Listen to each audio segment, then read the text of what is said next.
मित्रों नमस्कार। आपका बहुत बहुत स्वागत है। मित्रों, ये पर्यावरण संरक्षण के लिए समर्पित चैनल है और इस पर हम पर्यावरण से जुड़े मुद्दों पर बात कर रहे हैं।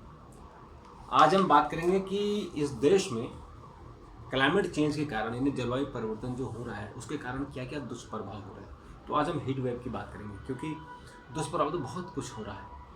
हमारी जो कई वनस्पतियाँ, कई जीव, कई जंतु दुर्लभ हो गए हैं, यानी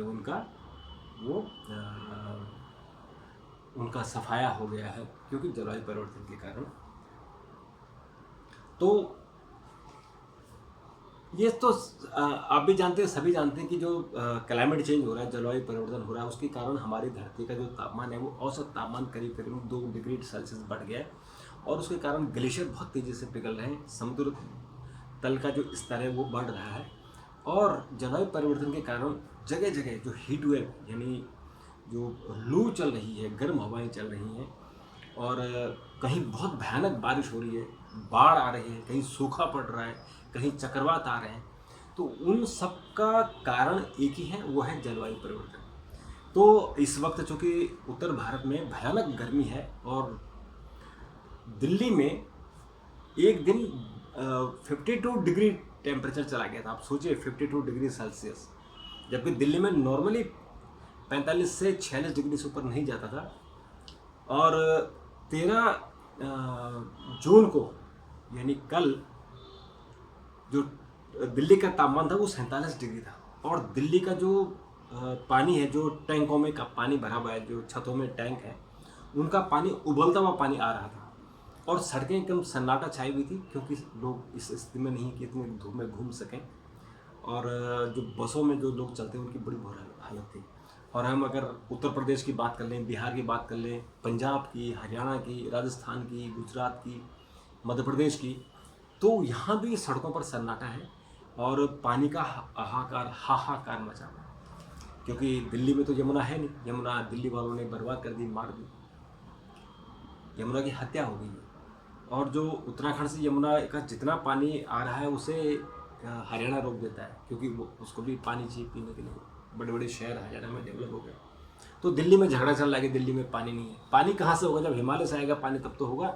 हिमालय के ग्लेशियर तो पिघल रहे हैं और आज तो आप चिल्ला रहे हैं। आज को जो आप फुटेज देख रहे होंगे कैसे लोग ट्रकों के पीछे भाग रहे हैं, जो टैंकर आ रहे हैं।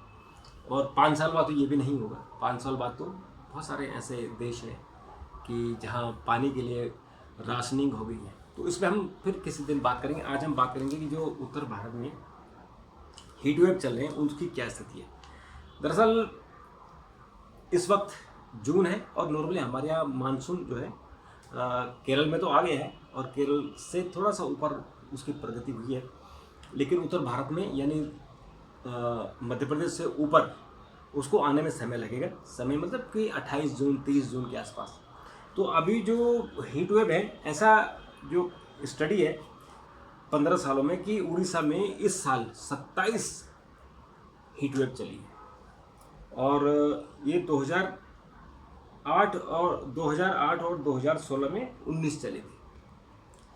और इसी तरह से ही जो उत्तर प्रदेश है वहाँ 20 हीट वेव चल चुकी अब तक और 2023 में 17 हीट वेव थी।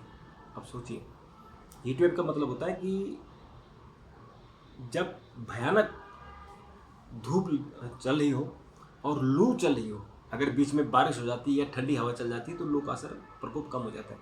लेकिन अगर बारिश ना हो, ठंडी हवाएं न चल रही हो तो फिर वो लू बन जाती हैं और लू का जो हीट वेव जो चलती हैं उससे स्ट्रोक आते हैं। कई लोग आपने देखा होगा कि बेचारे मर जाते हैं पानी के कारण। हमारे जानवर, हमारे पशु, इनकी क्या स्थिति होती होगी। तो उत्तर प्रदेश में 20 आए, गुजरात में 17 आए और आपके जो तेलंगाना है उसमें 16 हैं, तमिलनाडु में 14 हैं, कर्नाटक में 13 हैं, हिमाचल प्रदेश में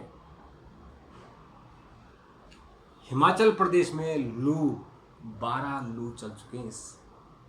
मैं उत्तराखंड गया था और उत्तराखंड में इस वक्त अगर आप टॉप की पीक को अगर छोड़ दें, अगर आप बद्रीनाथ केदारनाथ की तरफ चले जाएं तो आप मसूरी जाइए, नैनीताल जाइए, आप दिन में घर से बाहर नहीं निकल सकते हैं, अपने होटल से बाहर नहीं निकल सकते, इतनी हीट वेव है। तो हिमाचल में 12 आए और केरल में 5, क्योंकि केरल का जो तापमान है वो भौगोलिक कारणों से अच्छा है, क्योंकि वहाँ समुद्र, 3 तरफ से समुद्र है। तो समुद्र के कारण वहाँ अगर थोड़ा सा भी अगर गर्मी होती है तो बारिश हो जाती है, तो उसके कारण वहाँ हीट वेव कम होते हैं। लेकिन इस बार 5 हीट वेव चले। तो मित्रों, ये जो प्रॉब्लम है, इस प्रॉब्लम का हम सबको सलूशन निकालना है।